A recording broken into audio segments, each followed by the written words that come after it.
Remember, Josh, we're doing the show today. Wait, what? You don't even ask if I want to even do the show anymore. Josh, you don't have anything else going on. I just assume. I wish David Bowie would just take you away. I hope David Bowie does take me away.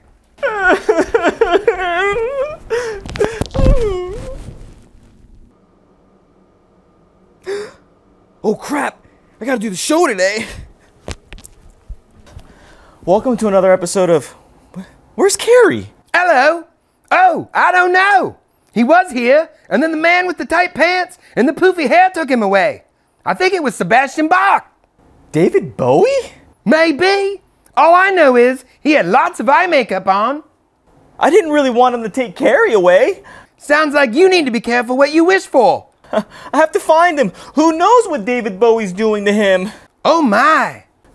I can't let him take Carey away. No. No. No. No. No. No. Come on, man. Wake up. Damn it, Josh. You're the one that told me to be here at this time. Carey, you're back. David Bowie didn't do anything weird to you, did he? What are you talking about? The Worm and Sebastian Bach and tight pants and eye makeup? Better? No. Better? No. Better? Better. You're not better. Ah!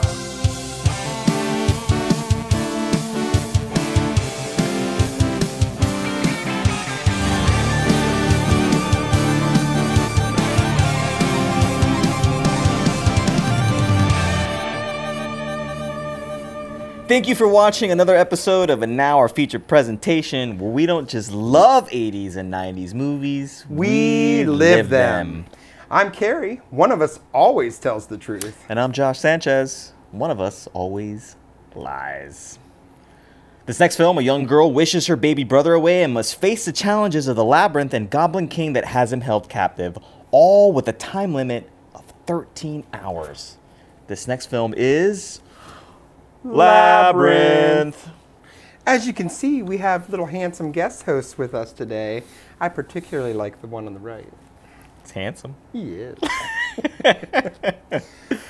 Labyrinth was released June 27th, 1986, with a budget of $25 million. It earned $3.5 million in its opening weekend and went on to gross $12.9 million in the U.S. and $34 million worldwide. It's not terrible. It's not terrible. I mean, it's respectable. For as popular as it is, you'd think that number would be a little higher. Yes. But I just think the world wasn't ready. Yes, for sure. Let's talk about two of our favorite people. Roger Ebert acknowledged that Labyrinth was made with infinite care and pains, and he gave the film two stars out of four. Nothing's worthy to him. He felt that the film never really comes alive. Ebert said that as the film was set in an arbitrary world, none of the events in it had any consequences, robbing the film of any dramatic tension. I was tense the whole time, the entire time. Oh my gosh.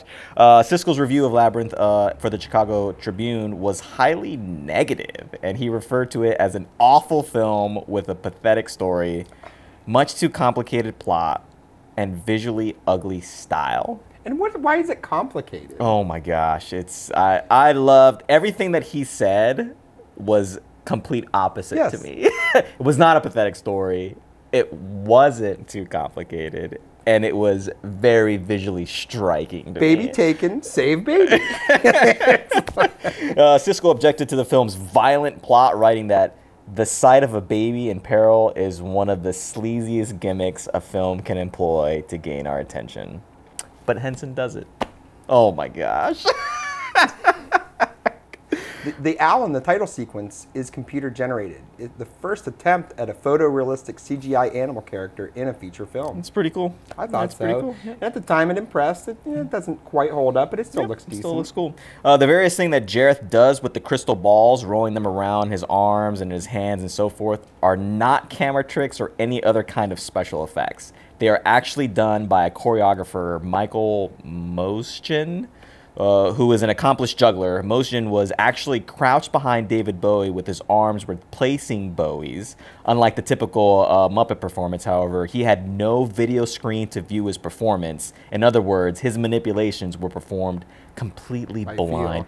This, when I read this, this blew my mind. I thought like 100, because like not until reading this like a few months ago or however long we found this out, like I literally thought like Bowie just took the time to learn, and I was like, this is impressive. Meanwhile, this guy can't even see. There's like glass balls just smashed all over the floor in front of him. I was like, this is impressive. And like reading this is even more impressive that there was somebody behind him doing all the ball tricks. And you can't tell. It's pretty well done. Incredible. In the scene where Toby is seated on Goblet King Jareth, David Bowie's lap, the baby has a fixed and hypnotized look off camera as Jareth murmurs evilly into his ear.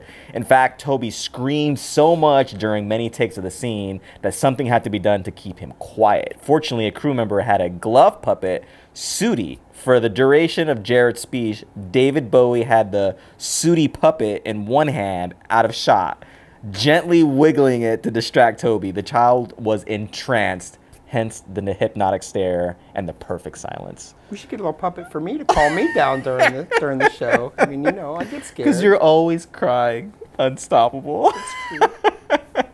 The sources of the characters can be seen in Sarah's bedroom in the beginning of the movie. She has a stuffed animal that looks like Sir Didymus on her dresser, a doll that looks like Ludo on the shelves next to her door, along with the book Where the Wild Things Are. As the camera pans across the desk, a fiery doll on the shelves next to her bed, a bookend with goblin reminiscent of Hoggle on her dresser, and a figurine of Jareth on the right-hand side of her desk. After you see the Hoggle bookend, there is a scrapbook shown. It shows newspaper clippings of Sarah's famous actress mom with another man, David Bowie. Oh no, David Bowie. In addition to the dress that she wears in the ballroom scene, she can also be seen adorning the miniature doll in her music box. And a wooden maze game on her dresser next to her books is reminiscent of the hedge section of the Labyrinth. There's also a small painting of her on her wall that depicts a contraption much like the ones operated by the cleaners from which Sarah and Hoggle had to escape. And there's a copy of the famous picture by M.C. Escher, which is used in the room where the final confrontation with Jareth occurs. Just totally crazy. Due to its failure when originally released, this is the final movie directed by Jim Henson. His son has revealed that time after Labyrinth's release was very difficult for Henson. However, it wasn't long before the flop gained a huge cult following, restoring his faith in his work. I find that really sad. That is, This is a masterpiece. It is a masterpiece. It is definitely a masterpiece. The baby who played Toby was Toby Froud, son of Brian Froud, who was the conceptual designer for this movie. That's so cool. It is cool. It's so cool. And it's the only part that he ever played, so it's pretty iconic for him, to have his one and done, and he's pretty famous for it. He's a baby. A Hoggle puppet got lost on an airplane. When it eventually turned up at unclaimed baggage in Scottsboro, Alabama, it wasn't in the best condition, so it was restored and placed along with the belongings he was traveling with in a display case at the airport's entrance. That's so cool. It was rotten. It was scarier than it already looked originally. The movie filmed next door to Legend, 1985, which meant that the cast and crew of both movies often intermingled. How crazy would that have been? That's really cool. That's really cool. Brian Henson happened to meet and develop a crush on Mia Sarah. Years later, the two met again and married. I didn't realize that either. I didn't realize that either. Jennifer Connelly was 14 years old when filming began. She was 15 when the film was released. That's so crazy. She looks. I definitely didn't. I looked like a tiny little boy when I was 14 years old. Helena Bonham Carter, Jane Krakowski, Yasmin Bleeth, Sarah Jessica Parker, Mary Stuart Masterson, Laura Dern, Maddie Corman, Carrie Green, Lily Tyler, Laura San Giacomo, Ali Sheedy, Mia Sarah, and Marissa Tomei all auditioned for the role of Sarah Williams. Wild, mind-blowing. List of people. Mind-blowing. Yes. Like, a Goonie is in there. I know. That Goonie slips in a lot of places. Yeah, a Goonie's in there. Someone from the Breakfast Club is in there. That is just nuts. That is so nuts. Oh, man. Every time anybody says it's a piece of cake in this movie, something bad happens shortly afterwards. Yep. Just like anytime I take things for granted, things get This is worse. a piece of cake. The dance magic scene consisted of over 48 puppets, 52 puppeteers, and 8 people in goblin costumes, as revealed by Brian Henson in the Inside the Labyrinth 1986 Can't even imagine special. keeping all that together. That is so crazy.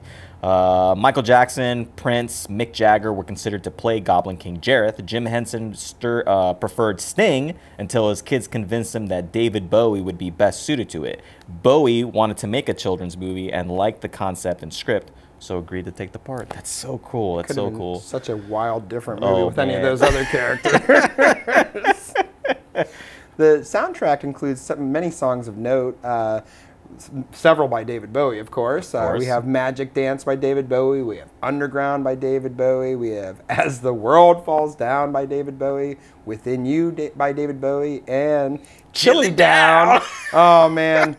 Those Fireys. The Chilly Down, the Fireys, that's some scary times. I don't want nobody pulling my head off.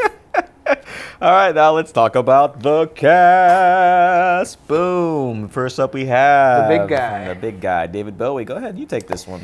Oh, man, he's been in some other stuff as well, like The Man Who Fell to Earth, Into the Night, The Last Temptation of Christ, Twin Peaks, Fire Walk with Me, and Zoolander, oddly enough. I always got a kick out of his appearance in Zoolander. And up next we have Jennifer Connelly, Career Opportunities, A Rocketeer, Higher Learning, Mulholland Falls, Inventing the Abbotts, and Dark City. And of course we have next is Toby Froud, his only acting credit. But what's pretty cool about it is he now works in special effects. I mean, it had an effect on him. So yeah, some of the examples of special effects that he's worked on is The Chronicles of Narnia, The Lion, the Witch, and the Wardrobe, Paranorman, The Box Trolls, Kubo and the Two Strings, Missing Link, and The Dark Crystal, Age of Resistance. so cool. Shelley Thompson, who plays the stepmother, and We're Back, Dinosaur Story, Trailer Park Boys. And there she is there. All right.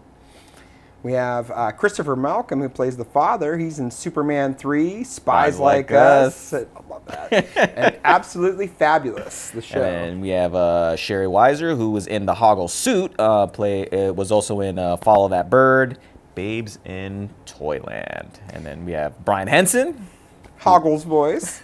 You have him in many Henson properties, of course. We have the Muppet Movie, The Great Muppet Caper, The Muppets Take Manhattan, all the great ones. Yes. Return to Oz, Sesame Street TV show, Dinosaurs TV show, Muppet Treasure Island, and Muppets from Space. And then we have Rob Mills, who was in The Ludo Suit, Follow That Bird, Fraggle Rock TV show, Sesame Street TV show, and the Dinosaurs TV show. Yeah.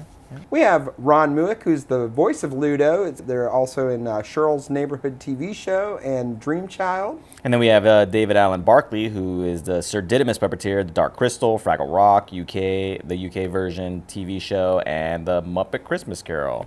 We have Dave Goles, who's Sir Didymus's puppeteer. He's also in The Parent Trap, Emmett Otter's Jug Band Christmas, The Muppet Movie, The Muppet TV Show, The Great Muppet Caper, The Dark Crystal, The Muppets Take Manhattan, Fraggle Rock, the TV show, Dinosaurs TV show, The Muppet Christmas Carol, and Muppet Treasure Island. And then we have David Shaughnessy, who is the Sir Didymus voice. We don't have a picture for him, but Peter Pan and the Pirates TV show.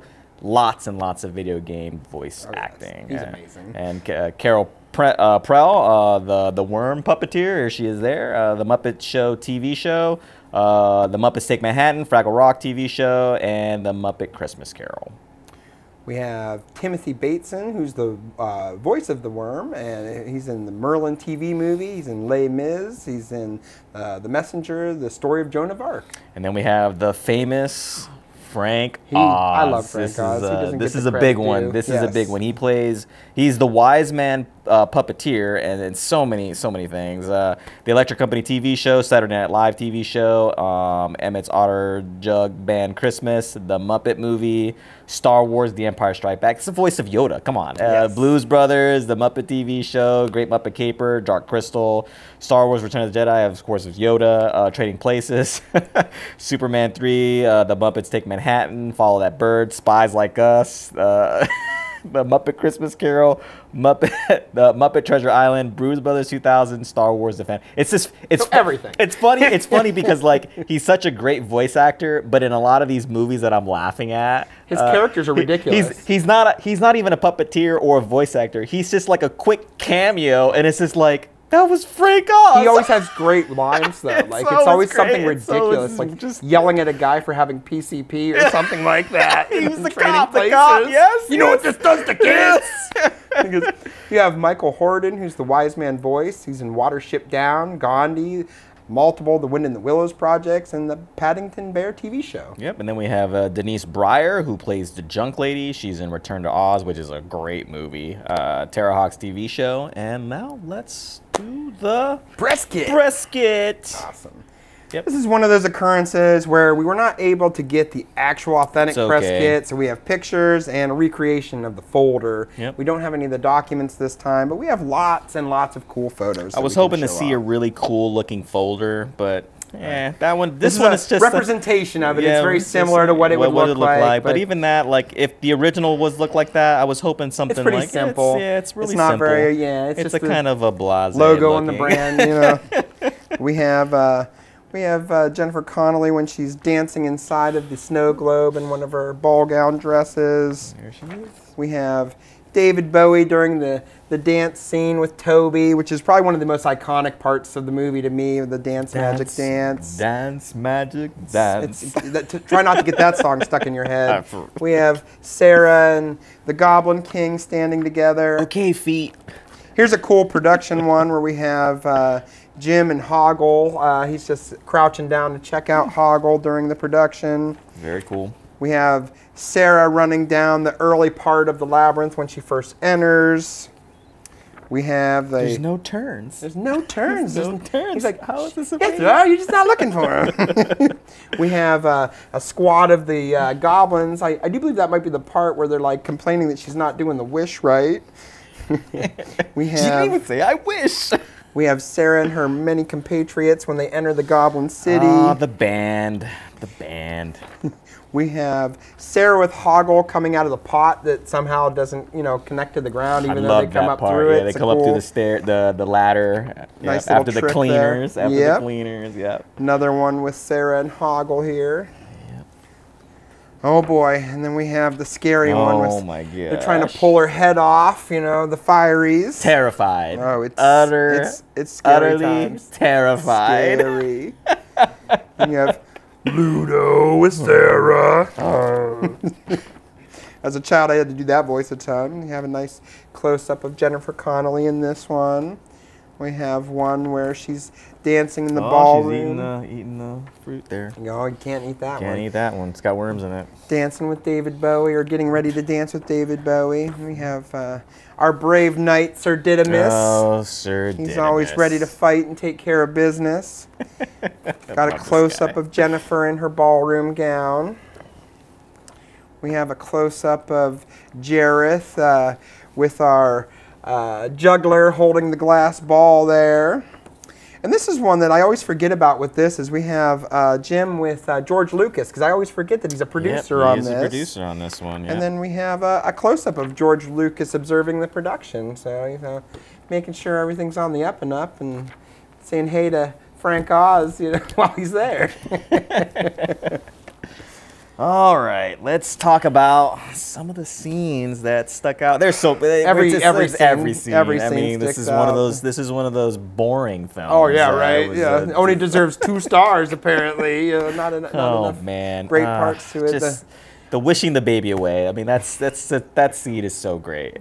We both get a kick out of that one because we like how she gets all extravagant in her wish, and what do the goblins say whenever she's just like saying it, the way she thinks she should say to wish Toby away. And she didn't even start with I wish. Yeah, that's like when he says that, you just say that. So like this part when she does it, and then she turns out the light and she walks away, you can hear him crying. And this is like I remember this as a kid. It was like, she wishes him away, and then she turns out the light, and she takes a few steps, and you can hear her brother crying, And there isn't. It's not like a normal stop. It's not like a It's like it's like an instant. Yes. Gone. And she instantly notices that, yes. which is like that was Panic. that was so shocking to me. It was like, oh, when you're man. a little kid, that was scary. Oh man, yes.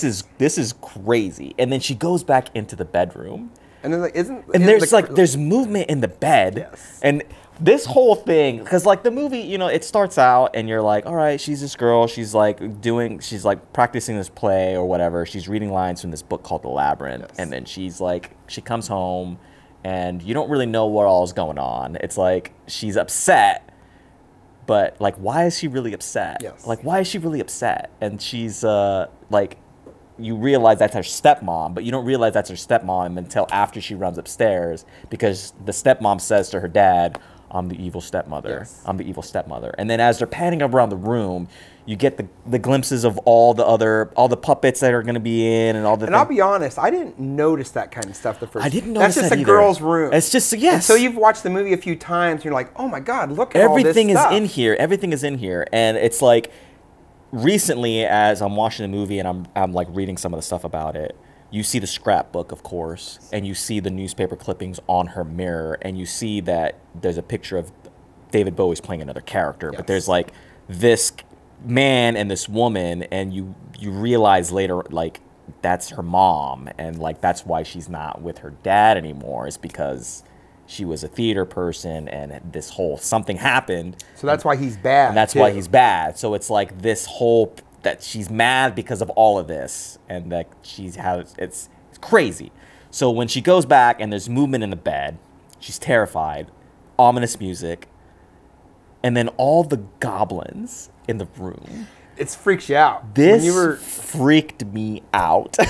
we would have been like 6. Yes, this freaked me out. So it's like the quick goblins in the mirror. She turns around, it's not there. The one behind the chest. There's one in the doorway. There's one in the lamp beside the bed. There's one in the archway in the drawer. There's one running across underneath a blanket on the bed. There's one peeking up, and then you see David Bowie. And you're not ready for that. You're not ready for that. Especially when you're 6. You're not ready for Goblin King David Bowie. You're not ready for that. You're not ready. And then you meet Jareth, and then Jareth, oh my gosh, this part like blew my mind as a kid, and it also blows my mind now as an adult watching this, as like knowing like what was capable back then as far as like film effects. He has this snake that appears in his hand, and the appearing in his hand isn't the part that gets me. It's when he throws it at her.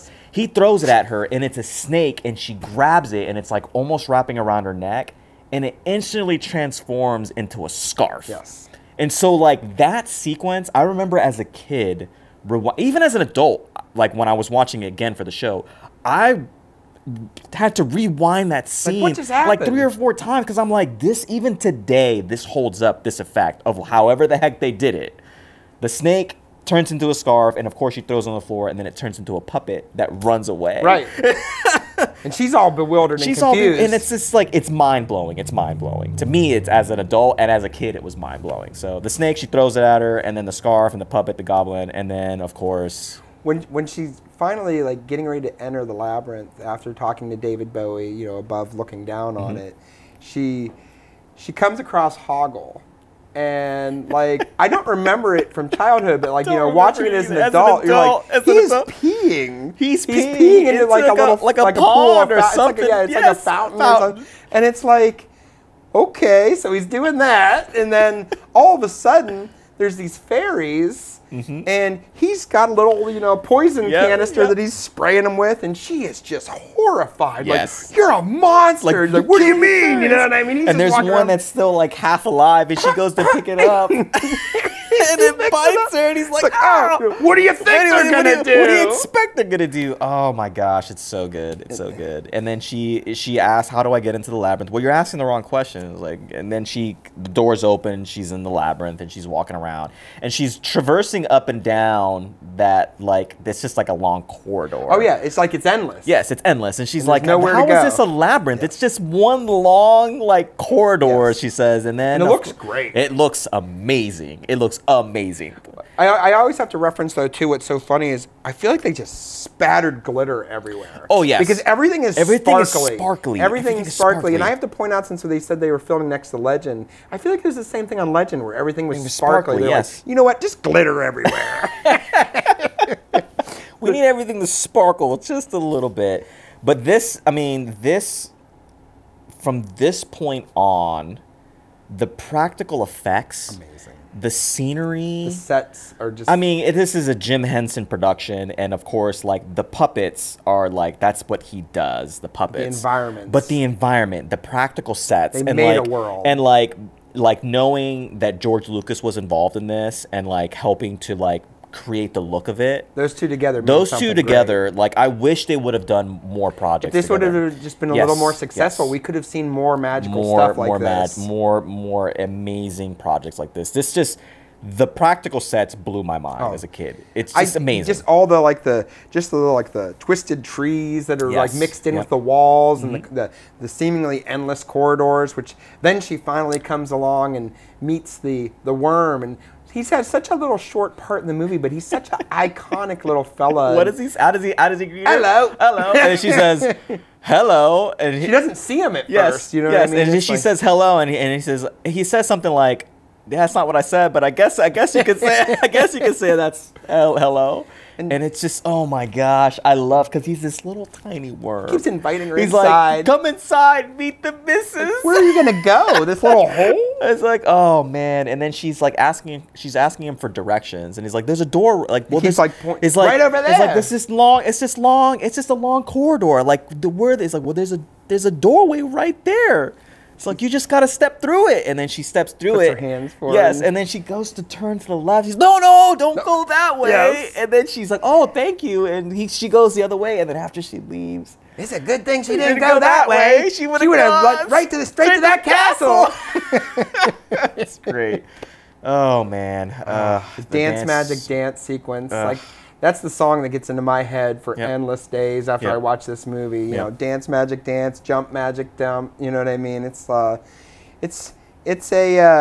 fun song, but if you really think of the concept of it, it's about basically him getting to keep the baby if you know she doesn't accomplish the task. It's like you know, in this amount of time, you'll be mine. Yeah. So when he's in her bedroom and at the beginning, and he's like, well, you know, I have the babe at my castle, and then she's like, "Oh, it's at the edge of the Goblin City after the Labyrinth," and then they're instantly transported to where the Labyrinth starts.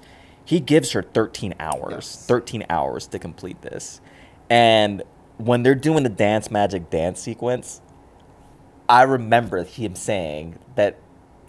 Like there's 3 hours have passed. Yeah. There's 9 hours and she's barely done anything. 9 hours and 23 minutes left. That's what he says. There's 3.5 hours have passed, and she's done basically nothing. And what's even crazier, like later on, whenever she says that it's piece of cake, he just like winds the clock. All right, let's take a little time off that clock. I love how she's wandering through the labyrinth, and because it is a labyrinth, and she doesn't really know where she's going, and she gets the idea to take her lipstick out and to mark where she's going. That's great. That, as a kid, was like, even as an adult, good idea. I was like, this is awesome. Okay, yes, like let's mark where we're gonna go, but then that little creature is like a little gnome or whatever. He comes up and turns. Angry. He's annoyed that she wrote on the brick. Why are you writing on this? Just flipping him over, turning him sideways or whatever. That to me was just brilliant. Makes me think of the little guys from Willow for some reason. Yeah. I don't know why, but like the way that they're just muttering. Oh man! And then we get to the two doors, the riddle, and it's one always tells the truth and one always lies. And this still hurts my head to this day. How she deciphers it. It's just like, oh my gosh. She's like, well, then he'd be lying. He'd be lying. I was like, just stop talking for a second. Just stop talking for a second so I can like try to figure this out. As a little kid, like as a 6-year-old watching this, you're like, I guess that tracks. Yes, and of course, then she goes to the door and instantly falls to the hole, and that's where you have the helping hands. Oh, those were Those would probably freak me out a lot. This too. freaked me out as a kid, and it was Making like faces just seeing and all the talking. hands, all these like weird looking hands. They were scary sticking looking. Like out they of almost the look like wall. zombie hands or something and then like that. and then so like as a kid that freaked me out. But as soon as they started making faces and talking, like I was scared at first, but then like hearing how they were talking and how they were trying to help her, it triggered something in my head. I was like, oh, this is good. These are good guys. They're trying to help her. They're helping hands. And then I was like, oh, they're helping hands. This is so cool. That's so cool. But then she chose down. Down, yes. And then she goes all the way down. She chose down.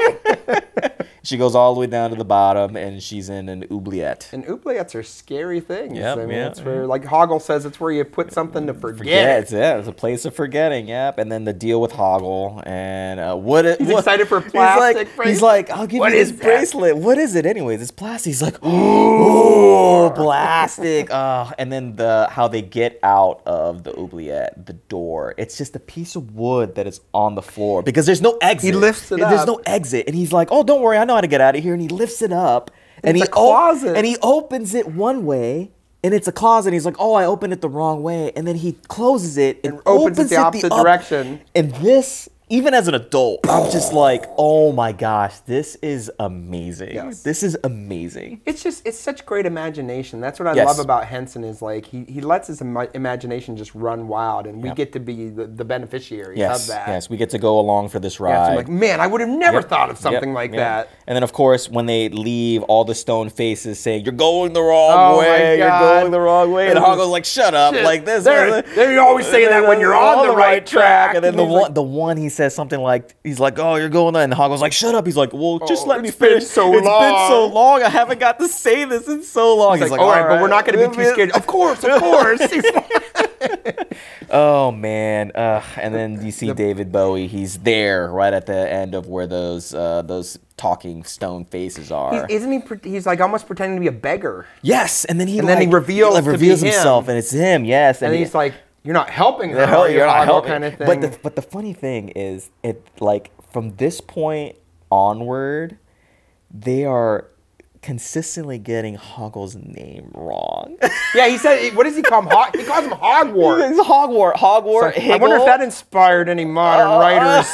You know what I mean? Hogwarts. Hogwarts, Higgle, and then he mentions the Bog of Eternal. This is the first time that Jareth mentions the Bog of Eternal Stench. What does that mean? And then and then he's like, asks, "How's the labyrinth?" That's when he asks, "How's the labyrinth?" What piece of cake? Piece of cake, and then he fast He forwards. takes one of those glass balls. Yes, That's when he creates the cleaner. Yes, and it's like. Oh, and that's, of course, Hoggle knows. The cleaners! Yeah, and Sarah's and it's like some kind of bladed, death machine. It's like a bladed drill, giant, drill, and it's just coming right at them, and they're running for their life. And, of course, they knock down the door, and it's like there's like a fake wall that they knock down, and they climb up through the stairs, and that's where the picture that we saw. There's a vase floating above the ground. There's like a table. There's a table or some kind of platform with like an urn on it. Yes. And when they come up out of it, climbing up the stairs, and they come up magically into the urn without seeing their body coming up through the space that the urn's sitting on. That's the magic of the labyrinth. And that just was so cool to me as a kid. Even as an adult, I'm like, this is so cool. Yeah. This is so cool. Little things like that. Little things it's not like explained, that, it's just shown, too. And of course, they're walking around, and then they're walking through there's like a hedge maze there a little bit, and they hear Ludo screaming. He's hanging. He's hanging, yes. And then the roaring, you see Ludo. Soldiers. You see Ludo for the first time. And this scene, oh my gosh. This little detail cracked me up as a kid. And even as an adult, I still chuckle at this. They have sticks with these little biters. Guys. These little biters. I call them biters. There's these little biters. They're attacking Ludo with basically like a creature on a stick. These stick biters. And they're and Ludo's, oh. Oh my gosh! It just I loved it. It's cracked me up. Yep. And then when Jareth is holding the baby and he calls him a lively little chap. Lively little chap. I think I'll call him Jareth. I think he's got my eyes. So I think I might be reading way too much into this because she's dreaming all this. Of course, this is all a dream, and that's why this that's why the reviewers were like, this is all fantasy world. There's no consequences, but you're still scared in a dream, and you're still like terrified, and you have these things. But something that kind of caught me, and that like I might be reading way too much into this, when he says, you know, I think he has my eyes. I kind of took it as maybe she's like, there's like a manifestation there of like maybe this really isn't even her brother. Oh, I never thought about something like that actually. Because where like the infidelity, the David Bowie character, like this, he has my eyes. This is my kid, and so like maybe that's why there's like a little bit of a tension. That'd be there. an interesting fan. That's theory yeah, there, to see you know what I mean? like I mean that just like as it's I was probably unfortunately the stepmother's baby though, but that's a really cool way to look at it. Honestly, it's when I heard him say that line, I was like, whoa, maybe she's dreaming this. It really is the stepmother's child, but maybe she's dreaming this because as an explanation of the baby. What's nice about the fantasy aspect too? At the start of the movie, they establish her having a great imagination because she's actually playing in the park, you know, a character from a story. Yes. And she's like, you know, doing it by herself, so it just shows the great imagination that she has. The other one of the most notable scenes besides the doors that only tell the truth and one lies, you have the knockers. The knockers. So you find another set of doors, and I like the dual choice door scenarios. Both of them are so well done, and it's funny with the knockers because she goes up there and it's like you have one with the knocker in his mouth and one with it in his ears, like mine here, and as she's talking to them, it's like, ah, can't hear ya. You know, the one that's got it in his ears. And then the one, she pulls it out of his mouth so he can speak to her because he can hear already, and then he couldn't speak. So, you know, she tries to decipher between them which one. And then at the end of it, what I love too is she's got to knock on the door when she decides she's going to do the right knocker, and he won't let her put the thing back in his mouth. And the guy goes, can't say that I blame him. I wouldn't want it back in my mouth either. You know what I mean? And then she plugs, so she pulls his nose. And he goes, and she slams it in, and she apologizes. She's like, you know, and he like mutters that it's all right, basically, as she enters the door. That, you know, so great. And then we're walking through that next part. It's like a forested kind of area, and Ludo disappears, and the conversation between Hoggle and Jareth, right there. This little conversation was cool, but also that perspective statue face. Like there's 5 or 6 stones that like create a face. Yes, but you have to be viewing it just at the right position. Like that just blew my mind as a kid. the sets are just art. Oh my They're just gosh, artwork. Yes. Like, you know what I mean? Pure, like that's the thing. And it's like just little. So much thought was put into this, and this is just a squad of people making this magical world. The practicality of these sets, all practical, no computer generated anything. This is just artists and their artistry. Artists, exactly. Yes, it's just amazing. And of course, Jareth gives him the fruit. And that's the thing. The whole time you're like, is Hoggle really her friend? Is he her ally? Is he going to betray her? Does he betray her? And then of course, like Jareth pressures him. So this, because she's reading all these fantasy books, and I think this was this movie is so awesome because Sarah, she's reading all these fantasy books. She like in her room, you see like the Wizard of Oz. You see you see all these the Grimm's fairy tales, and you see I think Snow White and the Seven Dwarfs. You see it's like all these things. So it's like, you know, Jareth is this evil character like the king or like the stepmother or the queen. He's that kind of character, and then you have Hoggle, who like he's giving him this fruit to give to her, and that's part of the fairy tale. Snow White fruit, and he's also a dwarf, but he's also like the cowardly lion because he's always saying, I'm a coward, I'm a coward, I'm a coward. And I just think the blending of all those stories was just amazing. And they're not doing it in a way where it's not like original. You know what I mean? They're not just like relying. It's very original, like, yes. They're very subtle influences. Yes, very, that's the nice very part about subtle, it. It's not like where they're just peppering in like, you know, cliches or something like that from other movies. Yes. They're just adding fun little fantasy elements of things that's influenced her. And this is why I don't get like those reviewers. They just like they watch the movie so quickly.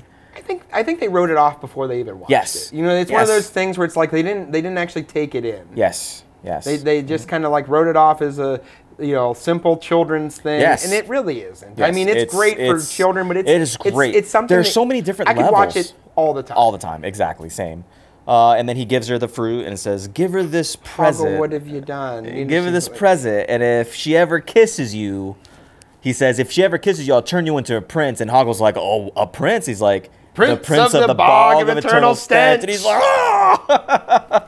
Oh man, and then this is where we encounter my gosh, the Fireys. So watching this as an adult, like I can appreciate the masterfully designed puppets and the puppetry and the dancing and how everyone interacts with each other and the music and stuff.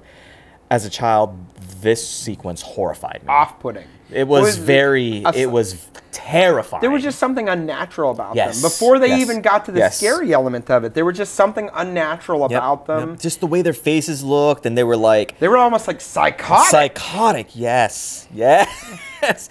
But as an adult watching this, I'm like, this is amazing. This is amazing. And then when they start tossing their heads and pulling their heads off, and then they're playing a game. They're tossing the heads to each other. And she to get away from them starts tossing their heads away from them. Yes. Like, hey, wait! You can't toss their heads. That's against the rules. It's against the rules to toss your own heads. To other people's heads, and then they start crowding her. They're gonna grab her head. If you tossed our head, then we get to toss your head. And you're like, I'm 6 years old. You can't pull people's heads off. And the reason why she tosses their heads is because they're tossing their heads, and they all start to climb on her. And one of them has his arms around her head, and is like, "How come your head doesn't detach?" And the other one's like, "Yeah, our head's attached. Detach your head. Have fun with us," because they want to have fun. Yes. But she's like, if you take my head off, I'm dead. Yes. She starts to panic and herself. And she takes the heads and throws them, and it's like they're all coming after her. And that's when it, for me as a kid, I was like, oh my gosh, she needs to get out of there. And she runs, and she's at a dead end, and they're all coming at her. And then Hoggle comes to the rescue. Redeems himself. The rope comes down, and she starts, she climbs up, and it's like she's at the top of the wall, a part of the labyrinth. And she's like, "Oh my gosh, Hoggle, you came back for me. You helped me." And he's like, "Yeah, I saw you, and good guy." And she's like, "Oh, thank you." And she kisses him, and he is like, "Oh my god," he knows what's gonna happen because of what Jareth told him.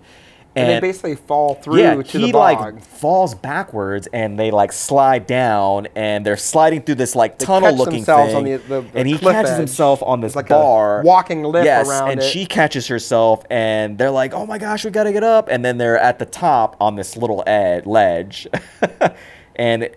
First thing she's like, what is that smell? And he's like, "Oh, this is the bog of eternal stench." Oh my gosh. He explains to her that if it touches you, you'll never not smell like that again. You'll never get it off of you. And these concepts, again, super original. Who would ever have the thought that oh, I could get a stink on me that'll never go away, and I'll be tortured by this stink eternally, basically. Yep, and they're shimmying across this wall, and the bottom of the wall breaks, and they think they're going to fall into the bog of eternal stench. And as they fall, they land on, of course, Ludo. There he is.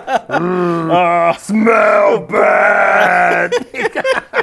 Smell bad. He's a man of few words. Yeah, he says what he means. Oh my gosh. And of course, they're trying to traverse through the bog of eternal stench, and then they come to a bridge, but there is a guardian there. And he's a creature of very original fellow as well, and this is I know one of your most favorite fellows in the movie. He is by far my favorite character. A dog riding a dog. It's a dog as a knight riding a dog as a horse. It's kind of like how Goofy would walk Pluto, but I mean, one of them's more of a human than a dog, and one of them's more of a dog. Gosh. And it's just I love the whole interaction. I love everything that comes out of his mouth too, Sir Didymus's mouth, because it's just he's such the comic relief, even though there's already other comic relief things going on. Everything is funny, everything is just way out there.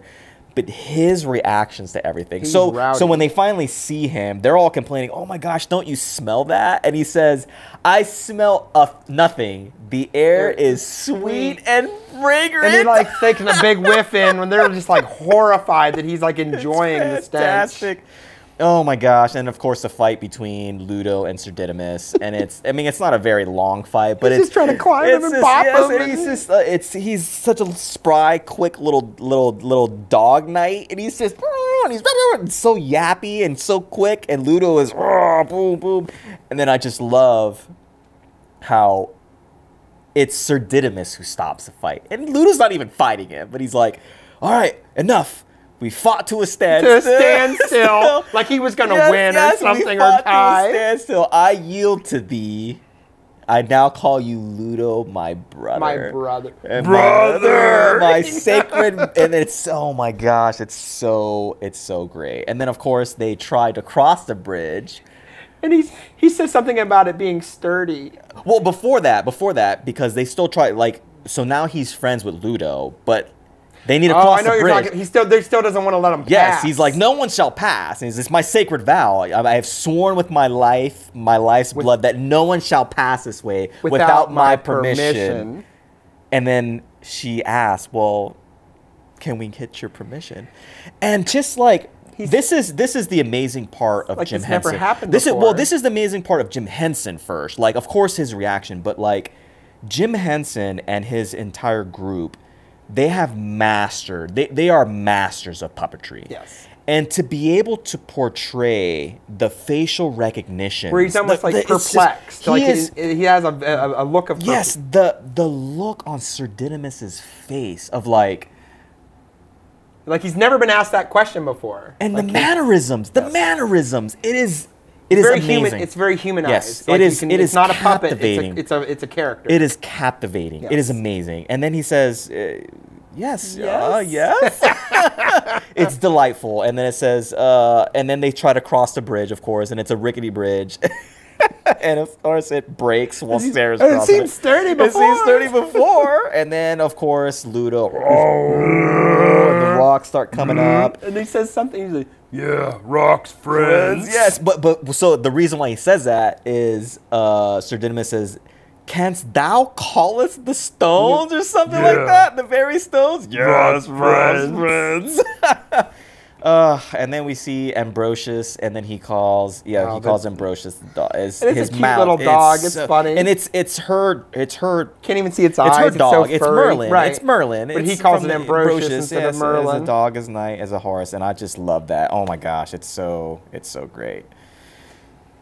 Oh, and then that's when we have the ballroom. So they after they cross the bridge, they're walking through the forest, and she says they all start saying they're hungry. Ludo hungry, and then she says I'm hungry, and then Hoggle, because he has the fruit that Jareth gave to him, he reluctantly gives it to her. He's like, I have this. And she is ecstatic. Oh my gosh, Hoggle, this is amazing. Thank you for giving me that. And you can see just again the mastery of puppetry work that the Henson created. Oh, that whole that whole clan, be able to do what they did, and to see Hoggle. He emotes disappointment. Yes, in of himself. like, I got this, and then she takes a bite, of course, and she. Hoggle, what have you done? Yes, well, she has the look of panic on her face. And she like falls. Well, she falls. Yes, she falls, and she goes into... The music starts to kind of like... Yes, and she is... That's where we go into the ballroom fantasy. And that's where she's in this ballroom. She's in her gown, and there's a party going on. All of a sudden, there's a guy in it's a masquerade. It's a masquerade. They're kind of in creepy masks and costumes, too. It's not meant to be... It's not a happy-go-lucky thing that's happening. No, not at all. It's very... And she is walking around, and she sees Jareth, but... She's like trying to reach him. It's almost like he's like kind of creeping over towards her slowly. He kind of evades her, and then she walks past him, and he's got a mask, and there's this whole thing, and then she realizes there's something off about this. Yes. And she's in this like glass ball, and she breaks it, and when she breaks it, the whole party disrupts, and she falls, and that's where she wakes up in the junk, which is just, and that's where we meet the junk lady. It just looks like a whole world of junk. Yes, it's just as far as the eye can see, and this is again where the practical effects and the scenery are just amazing. All the detail of this. Oh yes, it's just. It's like, how did you do this? This is amazing. Like.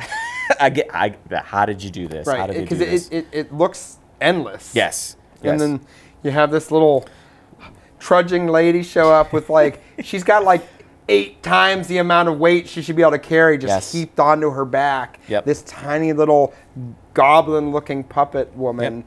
And, you know, if you ever thought that you hoarded too much, this lady will prove you wrong. And she's got you beat like tenfold. And, and it's like she basically starts, you know, giving her items that, you know, that she thought she lost. And, you know, oh, you need your bear. And you can't go without bear. And, Can't you know, go without she starts naming all the dolls. She ends up finding like a replica of her bedroom that like, it's almost like they're trying to like encapture her there. They're trying to like delay her and get her to like waste her. It's almost like they're trying to they're trying to make like it's almost like they're trying to make her like one of them, like be like one of us, a hoarder, and just keep all these keep all these past things, let them occupy your time. Like that's more important than what you're doing. That's more important than saving Toby. Yes, and then she realizes what happens, and she like breaks the wall or breaks the mirror or something, and then the whole room starts to fall in.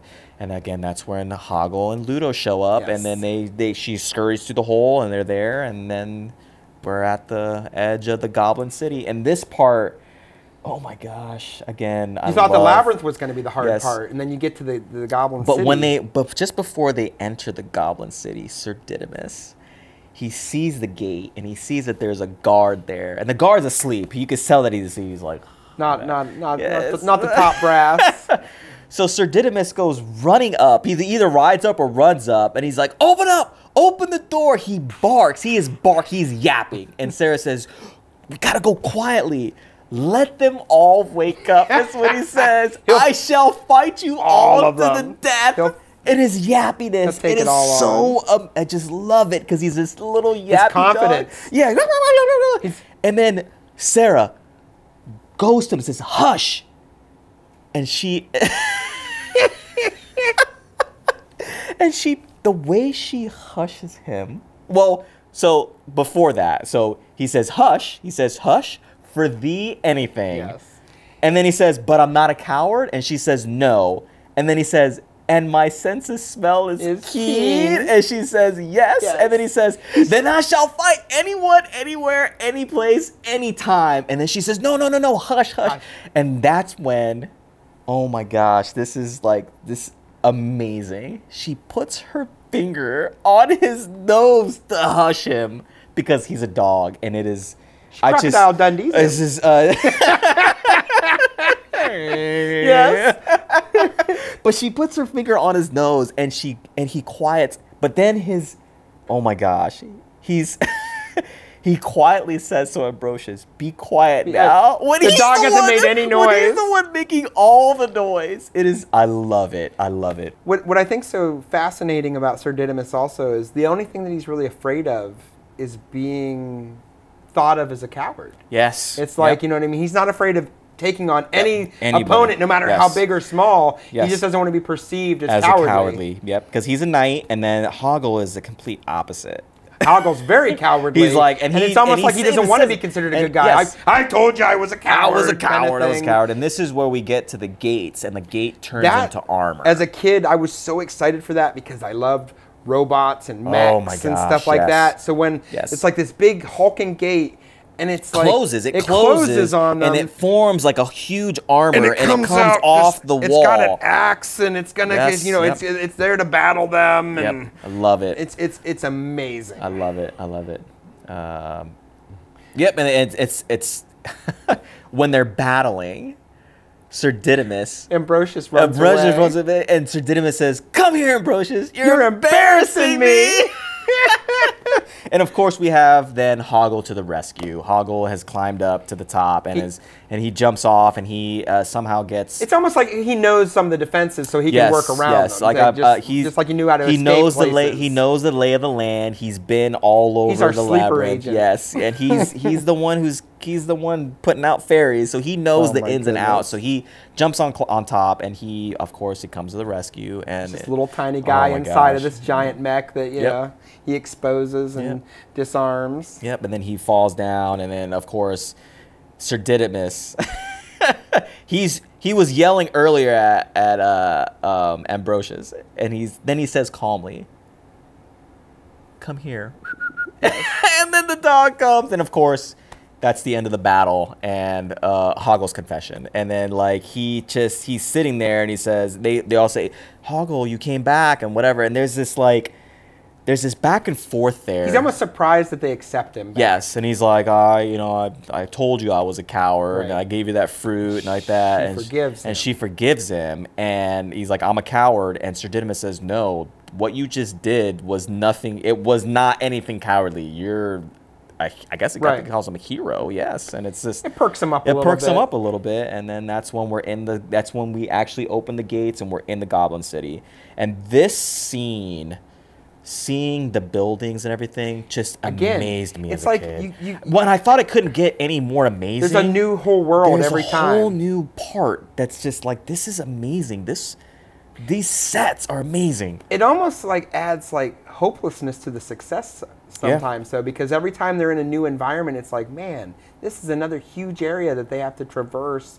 It's got all kinds of pitfalls and perils that are going to stop them from getting there on time. And it's like when you see how grand it is, it's like, wow, how are you going to get through that in that short period of time that you have left? Yeah. And then something that I never noticed until watching this movie recently is when they're going through the Goblin City, there's a fountain. And the fountain has these statues.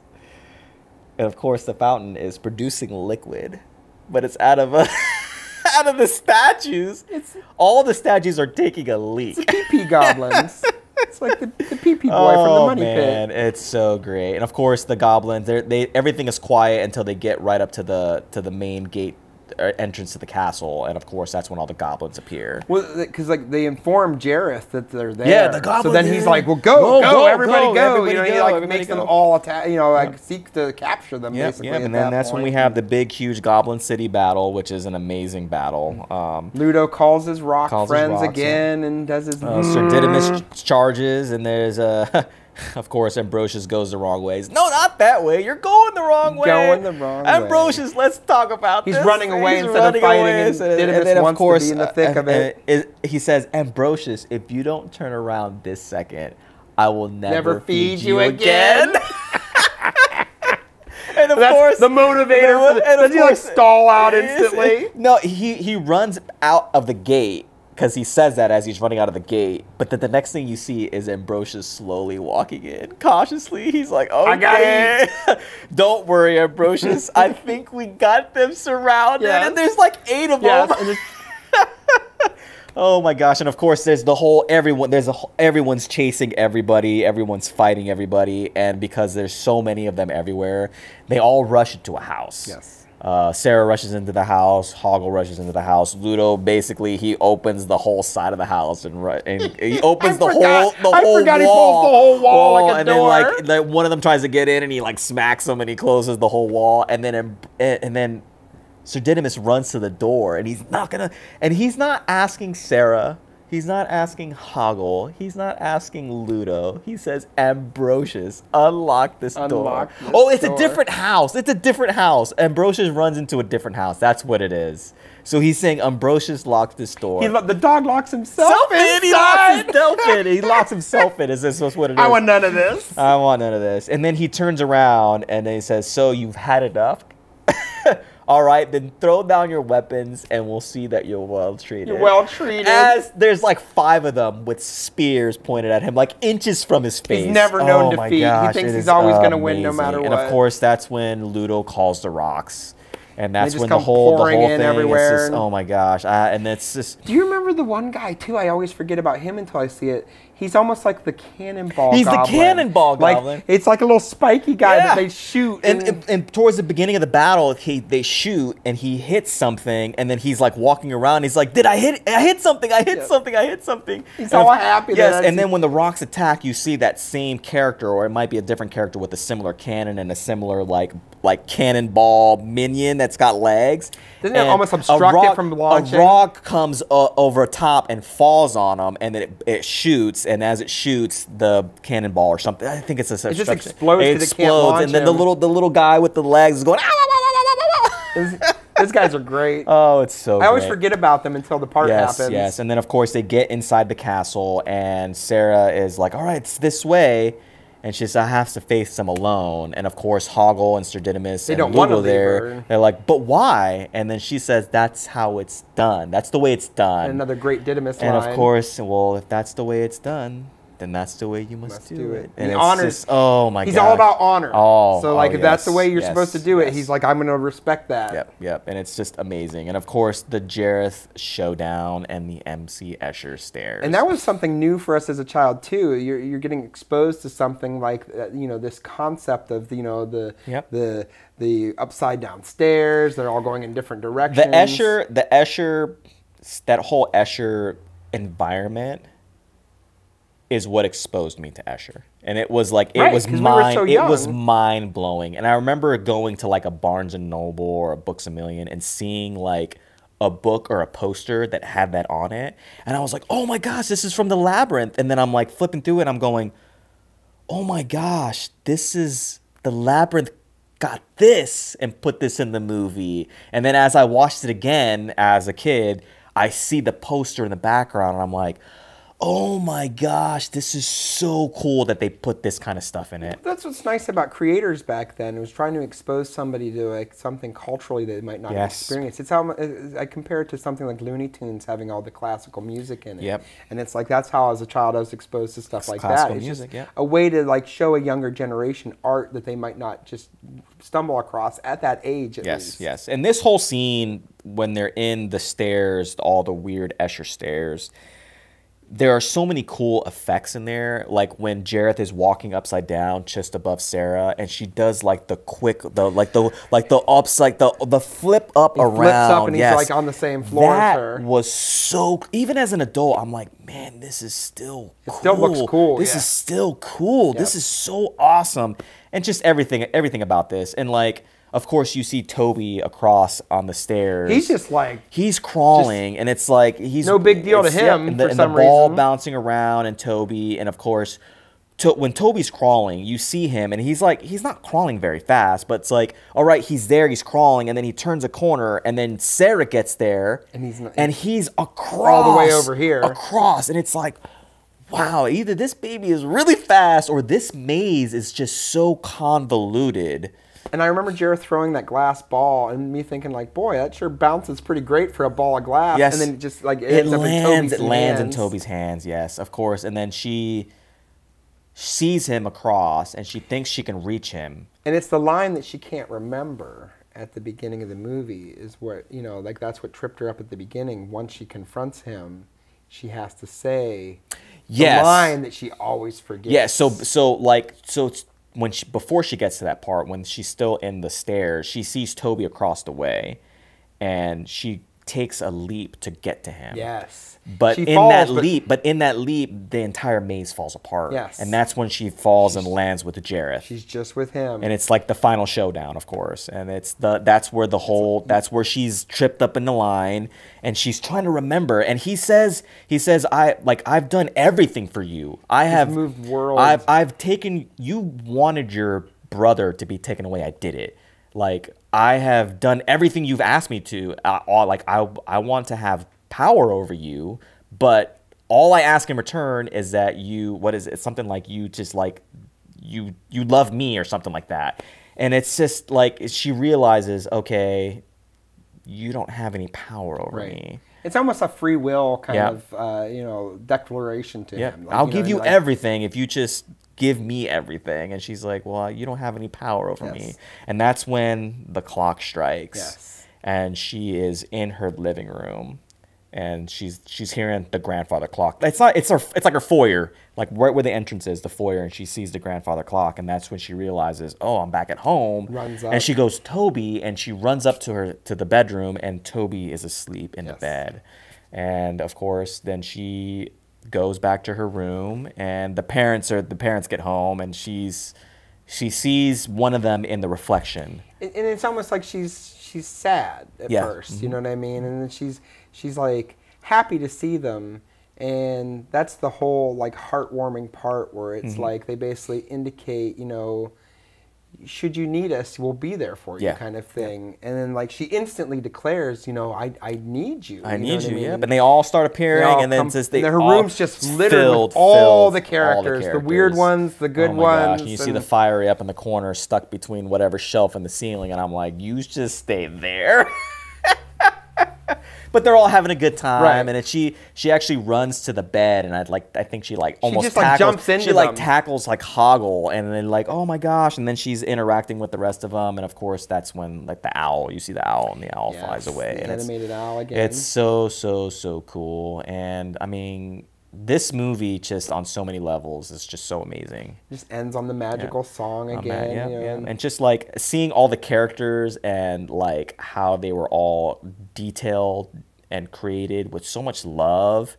It just like, it makes me wonder like what would have been like to work on a project or on a set like this. So here we are at John Hansen's Critter Factory, and we're in the basement, sub-level 2, and we've had a little bit of a rough patch between the two of us, and I really don't want to think about where we will go after this, but here we are, and yeah. So tell me about those drawings. Oh, these were some of the original ideas for Dog Night before the final was chosen. We also have some examples here. So the big boss decided to come up with the idea of a family pet as a knight. So we came up with a fish as a knight riding another fish, but that doesn't really translate because it's on land, and of course fish out of water. The world just wasn't ready for it, Jasper. It's okay. Of course, boss didn't think that fish riding a fish was ferocious enough, so the other idea that we came up was snake riding a snake. Too scary. Of course, the snake doesn't have arms or legs, so the thought process behind it is how is he going to stay on? I used rope. Of course, the original ideas that we had were turtle. Turtle already has armor, so turtle riding a turtle. Turtle already has armor. He's a knight. Wasn't good enough, so we came up with, of course, armadillo, which also has armor. It's in his name, armadillo. As a knight riding an armadillo. So the turtle and of course the armadillo ideas, the boss didn't think they were cuddly enough. So these are the rejects? We don't like to use that phrase. We use forsaken. It's more hip and less hurtful to the creations. These previous versions didn't live up to the GPM standards. What's the GPM? Oh, that's an affectionate name. An acronym that we gave to the big boss man, the GPM, the Grand Puppet Master, the Big Poobah.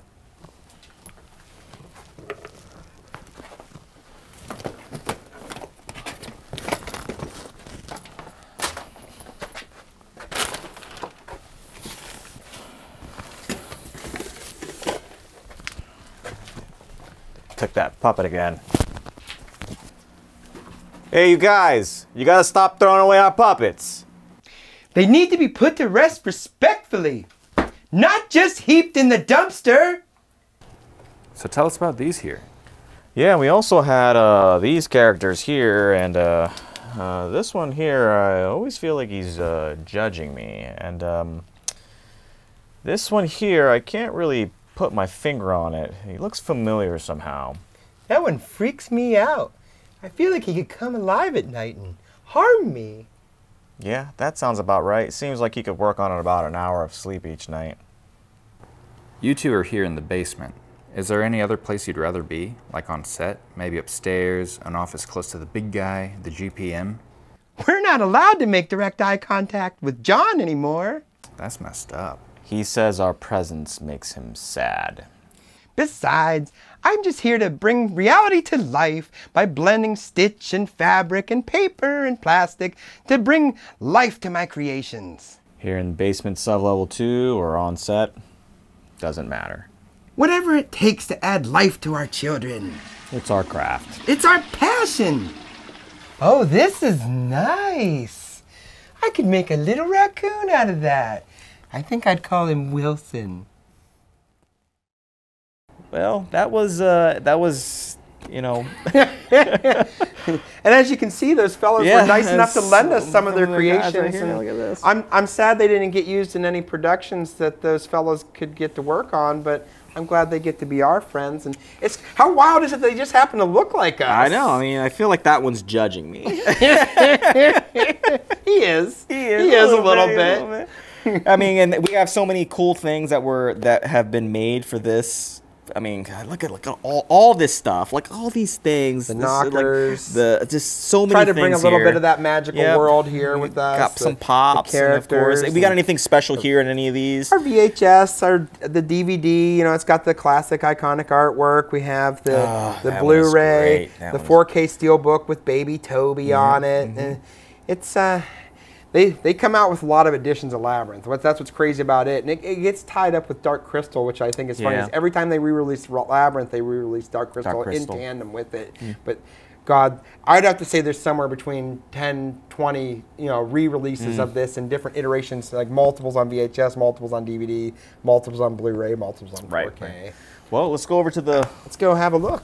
To the, Besides our handsome renditions of ourselves, Josh got featured in multiple ways this time. As if you remember from the movie itself, one of the things in her bedroom leading up to the fantasy world was a little music box that played music that also had a tiny little version of her in it.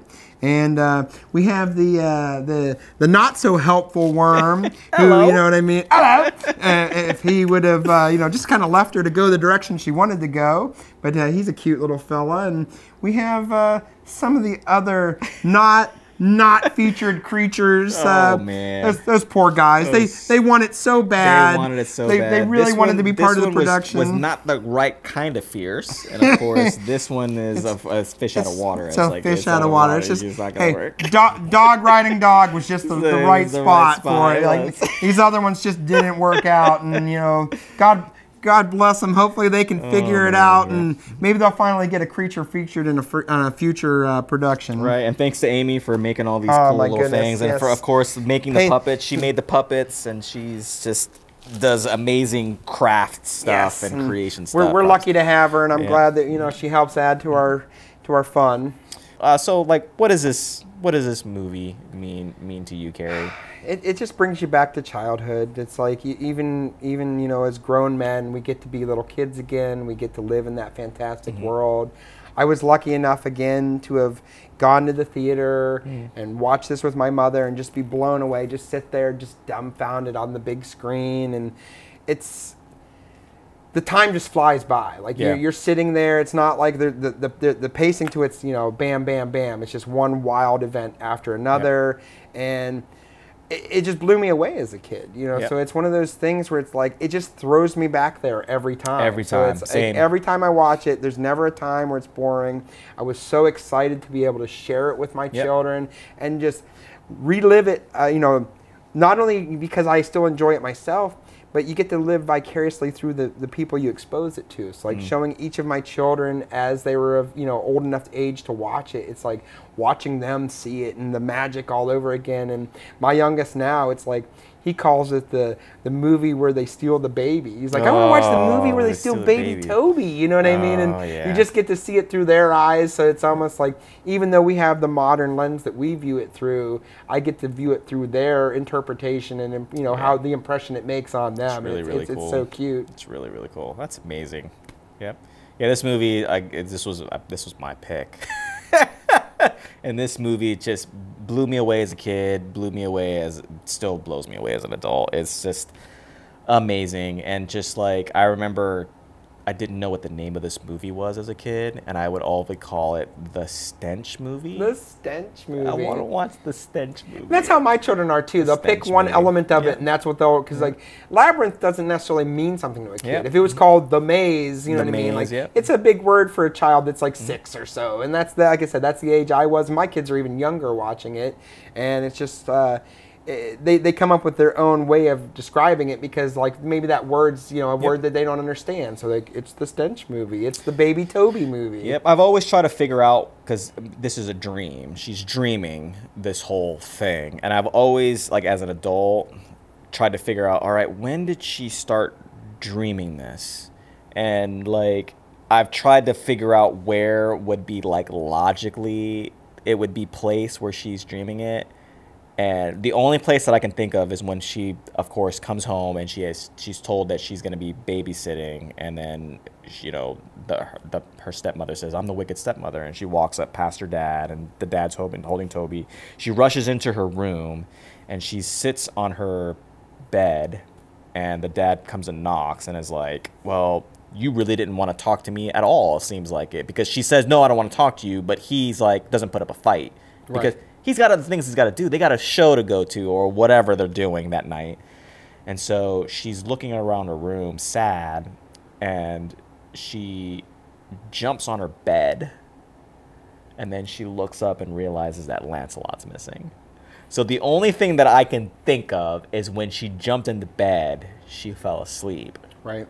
And then that's when things change. She wakes up and Lancelot's missing. She goes and then she wishes the baby away. Again, there is no proof that any of this is anything. Well, that's the thing too is I think there's just a lot of ways to interpret it too. Like like even as an adult, like I know it sounds silly, but like I still like battle back and forth. Like, was this a real magical thing? Yeah. Was this a dream? I mean, like, of course the explanation is it's a dream, but like, I still like, when I watch it with the kids, I still have that, maybe it was a little magical thing, you know what I mean? Maybe? And like, that's what's funny too is my kids will play around and pretend like they're wishing each other away sometimes. My God. And like, they'll upset my 4-year-old by like, basically like, oh, don't do that! You know what I mean? Man. Stop saying those words, that's bad times. Man, I don't want David Bowie to come take me. Yeah. And I've always tried to figure out when she wakes up, if she ever even if the movie even actually has her wake up. But the only thing I can think of is when she's in her foyer.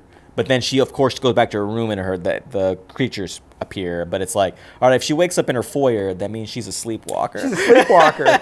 She's a sleepwalker. But I was like, okay, maybe she didn't actually wake up and she's still dreaming. And then, of course, she wakes up in the morning because her parents got home at midnight. And it's like, all right, but it doesn't matter. It's a great movie, and just it's so fun. It's so fun to watch. And of course, I mean, our favorite characters is, of course, Sir Didymus. Sir Like, Didymus. I had to. I'm a copycat to Josh this time Sir because like Didymus. he was so funny beforehand, and then just talking with Josh leading up to the show, it was just like you made me appreciate him even more. And I was like, just he's just the most him. ridiculous character in it, and everything he says is wonderful. I love Hoggle, and I think Hoggle's amazing, and I love Jennifer Connelly in this. Sarah, she does it for being a 14-year-old actress. Yep. She kills this movie. She kills it. Like, she does such a good job. And she is my favorite actress in this movie because she does such a, and like not knowing that some of these other people have auditioned for this movie, like so many, like I mean we read the list, so many people. It wouldn't have been the same. And it's like she was meant for the like role. Ali Sheedy or Laura San Giacomo or I mean the Goonies, like any one of those, like would have done an amazing job. But she brought this like angsty part that was like her to it, like just very almost slightly annoying in some parts because she's annoyed at her circumstance. She's annoyed that her mom left. She's annoyed possibly that because she's got to take care of her little brother. She's got to babysit him, and she wants to do other things. She wants to be in theater. And, like, a part of me kind of thought, like, all right, maybe she wants to go be with her mom. Right. But, like, because of the situation, like, her mom's always traveling, it's not suitable for a kid to be traveling in a theater environment. So, like, maybe that's part of it, too. and she's annoyed that she's got to watch her brother. Of course, she wishes her brother away. But her performance in this movie, I thought was amazing. It's like she just understood the character. Oh, yeah. Like Oh, she yeah. just understood the whole environment. The Her world. mannerisms, her reactions to everything, like it's the typical like how a teenager. I mean, she was a teenager, but it's how a teenager would have reacted. Like when she's in the labyrinth for the first time and she's running up and down the straightaway, and she like her reactions of like pounding on the wall. Yes. Oh my gosh! And she like spins around and like just everything. It was just, to me, I thought it brought life to her character. Oh yes, because it was like, wow, like she's doing an amazing job. Doing an amazing job. And I picked David Bowie as my favorite. As you know, as great as all the others are, and as great a job as she did. Like, it was like, I love when a villain you can both hate him and like him at the same time. And it's like there's parts where you like him because he's a cool villain, the way he does stuff. But it's also like you're really angry at like the mistreatment of the heroes, the protagonists, and it's like, so it's one of those ones, if you can make me like you and hate you as the villain, I'm always going to enjoy it. And he brings, great songs to it. The songs are fun and ominous, but he just does such a wonderful job. As somebody, he did a little bit of acting, but, this is probably one of his biggest parts in my, in my experience of watching stuff that he's done. And he just nailed it too. He was the fit for that role. Those other ones would have been a little more off-putting. Some of them, I feel like they wouldn't have been a right fit, and it probably would have done, even though it wasn't a commercial success necessarily, compared to other movies when it released at the theater, it's become such a cult success. Yes, it's like I don't know anybody that's like, oh, that Labyrinth movie is terrible, aside from Roger Ebert. Right. But like, everybody cherishes this movie, and he's a big reason why, just like she is. It's one of those things where it's like, this is a near and dear, important movie to people. Yep. Well, thank you so much for watching another episode of An Hour Feature Presentation, where we love 80s and 90s movies. We live them. I'm Josh Sanchez, and I'm Carey Williams. We hope you come again. Until next time.